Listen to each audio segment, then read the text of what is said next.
Olá pessoal, aqui é o professor Omar. Na aula de hoje iremos falar sobre o método científico.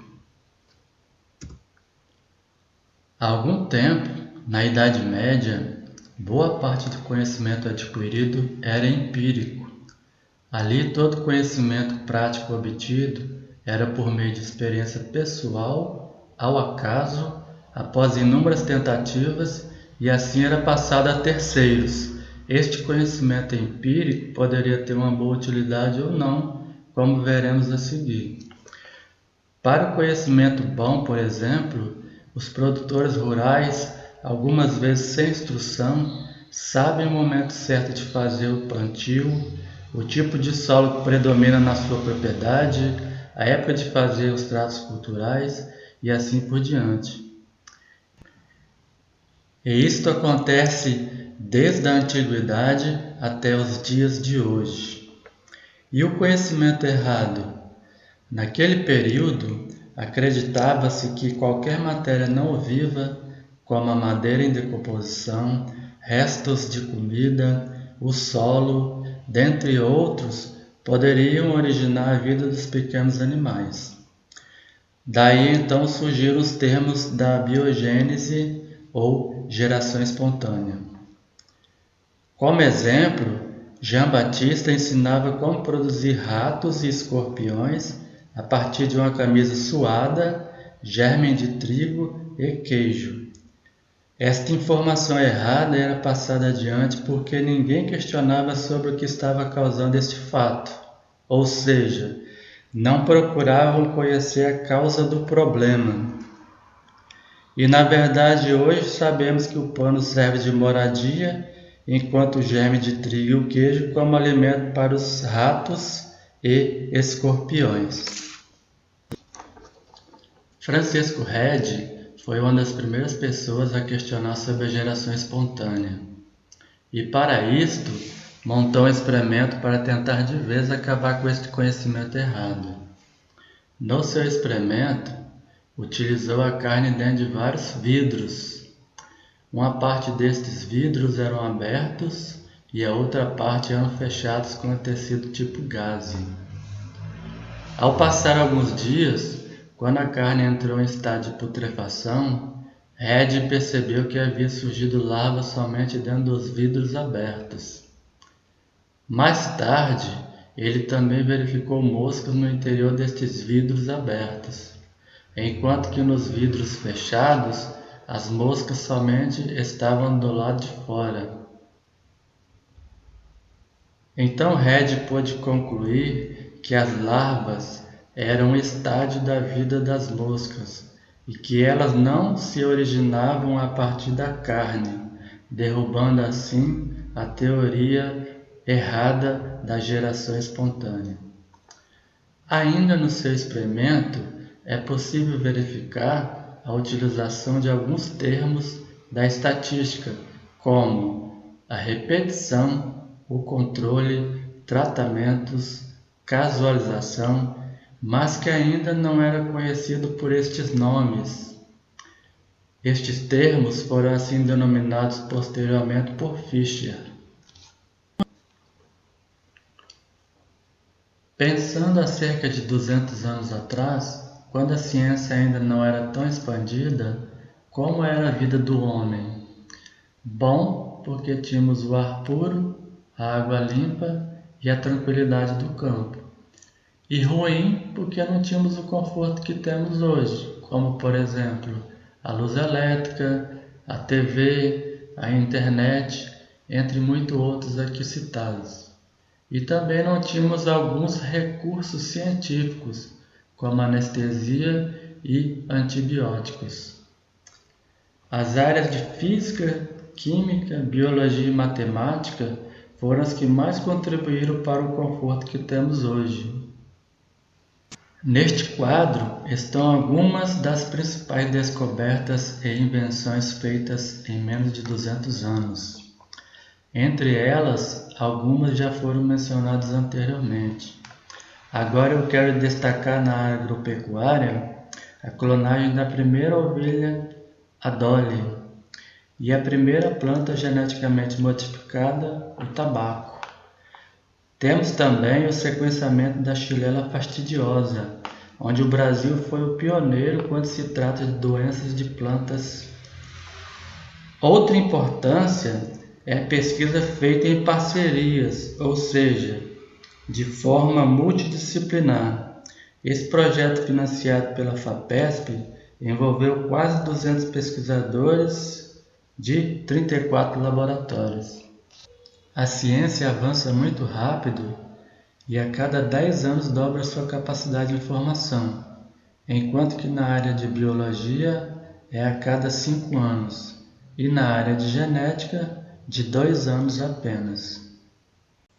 A ciência define-se como o resultado da interação de fatos e ideias, onde os fatos é tudo que ocorre ou se observa na natureza, enquanto que ideias é a maneira como os cientistas interpretam estes fatos, que na verdade são as hipóteses. Qual é o papel nosso como cientista então? Encontrar os problemas que a natureza propõe e tentar de alguma forma resolvê-los. Veja agora algumas definições para que entramos no foco do assunto, que é o método científico. Ciência, do latim scientia, que é igual a conhecimento, metodologia do grego. Meta, em torno de, odos, caminho, logos, estudo. Então, o método científico é um conjunto de procedimentos que o pesquisador emprega de maneira ordenada para obter o conhecimento adequado para a resolução de problemas propostos. As etapas do método científico são as seguintes: observação de um fato, formulação de um problema, que são as perguntas que a gente cria, ou seja, as dúvidas que temos.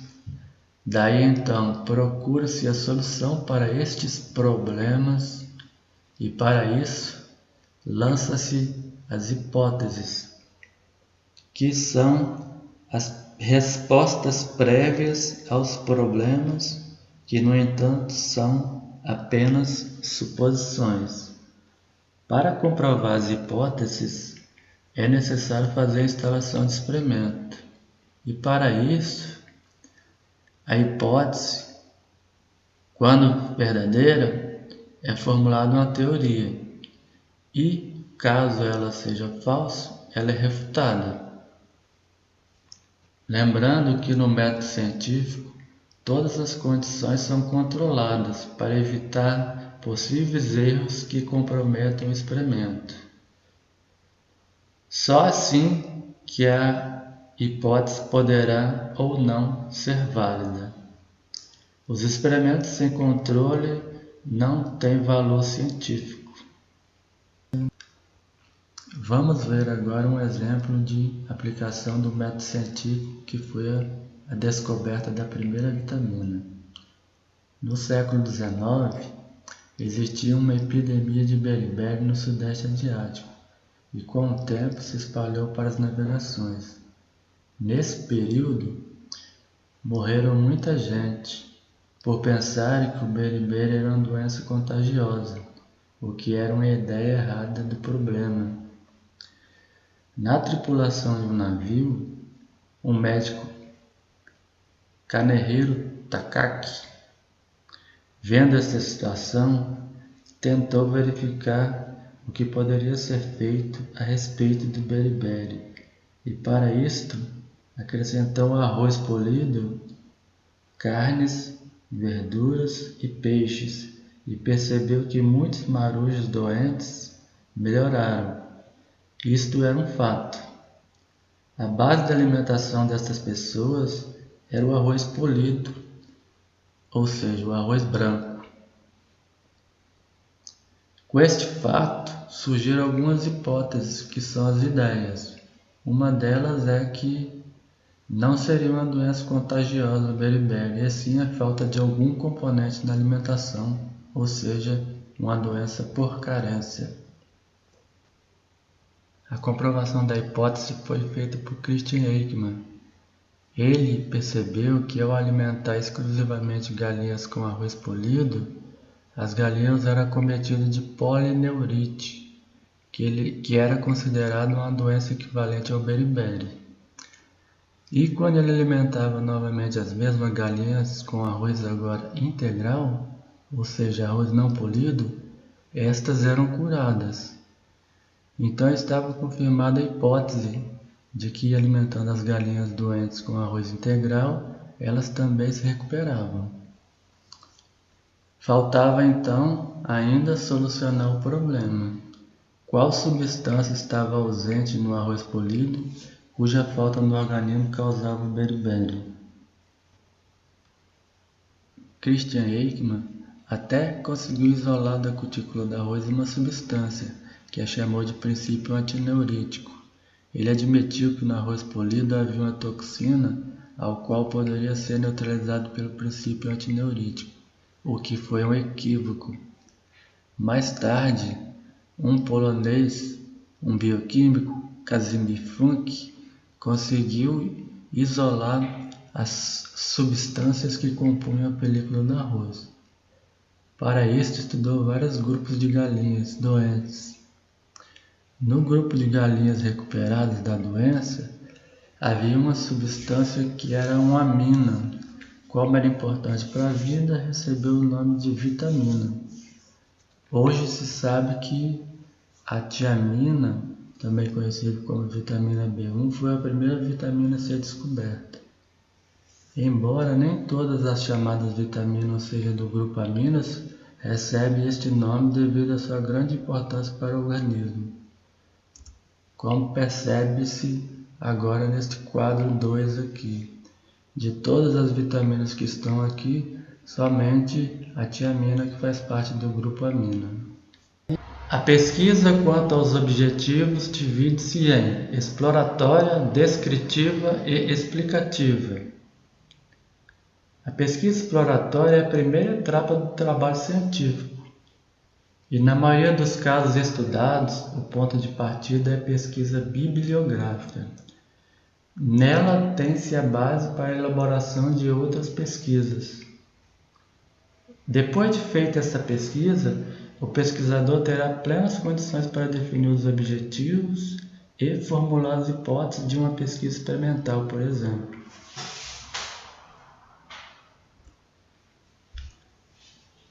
A pesquisa descritiva tem por finalidade somente de observar, registrar e analisar os fenômenos, sem entrar no mérito dos conteúdos. Os dados são coletados pela aplicação de entrevista, questionário e observação. Esse tipo de pesquisa é bastante solicitado por empresas comerciais, instituições pedagógicas e partidos políticos. E como exemplo, podemos citar as pesquisas mercadológicas e de opinião. Das três pesquisas, a explicativa é a mais complexa, pois por meio dela registra-se fatos, analisa-os, interpreta-os e identifica suas causas. Ela explica o porquê das causas. A maioria das pesquisas explicativas são experimentais, em que manipula-se e controla-se as variáveis. Técnicas de pesquisas quanto aos procedimentos utilizados. Na pesquisa documental, utiliza-se fontes primárias, podendo ser documentos escritos ou não. Podem ser de arquivos públicos, arquivos particulares ou fontes estatísticas. No caso das fontes estatísticas, na área de ciências agrárias, é bastante utilizado dados provindos do IBGE e da FAO. A pesquisa bibliográfica difere da pesquisa documental na fonte consultada. Nesse caso agora, As fontes são secundárias, onde o material é publicado e é de domínio público, como, por exemplo, livros, artigos de periódicos, monografias, dissertações e assim por diante. Na pesquisa bibliográfica, deve-se ter o cuidado na hora de pesquisar e escrever. Devemos sempre consultar a literatura original, isto é, para não copiar de terceiro alguma informação publicada errada. A revisão serve como embasamento para outras pesquisas. Por isto, é importante que o pesquisador faça uma interpretação e análise crítica do assunto com confronto de informações dos outros autores. A pesquisa de campo é feita junto à comunidade, que pode ser de trabalho, de estudo, de lazer ou voltada para qualquer outra atividade humana.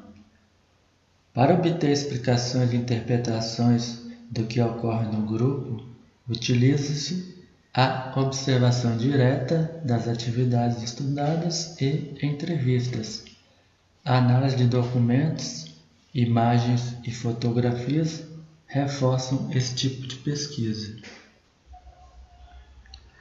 Na pesquisa em laboratório, os experimentos são realizados em ambientes fechados, reais ou artificiais, geralmente controlados. Podem ser feitos dependendo da área com pessoas, animais, vegetais e minerais. Geralmente em laboratório, utiliza-se a pesquisa experimental. Um exemplo para plantas seria a propagação in vitro de orquídeas com diferentes níveis de AIB. A pesquisa experimental representa o melhor exemplo de pesquisa científica. Consiste em determinar um objeto de estudo, selecionar as variáveis que seriam capazes de influenciá-lo, definir as formas de controle e de observação dos efeitos que a variável produz no objeto. Nesta pesquisa, os cientistas testam hipóteses que estabelecem relações de causa e efeito entre as variáveis. Na pesquisa experimental, o pesquisador é um agente ativo e não um observador passivo. Na instalação dos experimentos, utiliza-se os princípios básicos da experimentação: a repetição, o controle local e casualização, definidos antes da instalação do experimento. O ponto de partida sempre é a revisão bibliográfica. Um exemplo de pesquisa experimental é diferentes adubações nitrogenadas no crescimento de feijoeiro. O questionário é uma forma de coleta de dados, em que as perguntas são respondidas por escrito em local sem a presença do entrevistador. É indicado que se elabore de 20 a 30 perguntas, de forma que o tempo para o informante respondê-las não ultrapasse 30 minutos. As formas mais comuns de enviar o questionário ao informante é por carta, e-mail ou por um portador. As questões podem conter perguntas fechadas ou abertas. Pergunta fechada, por exemplo: o senhor gosta da faculdade que estuda? Veja que temos apenas duas opções de resposta: sim ou não.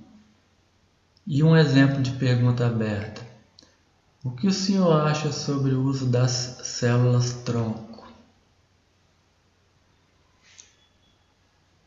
A entrevista é feita face a face, entrevistado e entrevistador, com o objetivo de obter informações sobre determinado assunto. Para o bom andamento da entrevista, deve seguir alguns critérios como efetuar as perguntas de forma clara, transcrever o que foi exatamente respondido, procurar não influenciar o entrevistado, deixá-lo bem à vontade o informante, não forçar as respostas.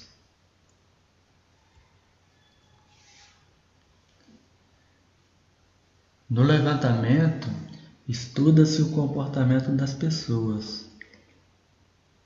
Aqui, as informações adquiridas junto ao grupo de pessoas geram dados, os quais vão, após análise estatística, gerar gráficos ou tabelas para a retirada das conclusões. Se o levantamento é feito no universo, temos o censo. O estudo de caso trata-se de um estudo amplo sobre um assunto específico, permitindo aprofundar o conhecimento sobre ele. Ele oferece subsídios para novas investigações a respeito do assunto.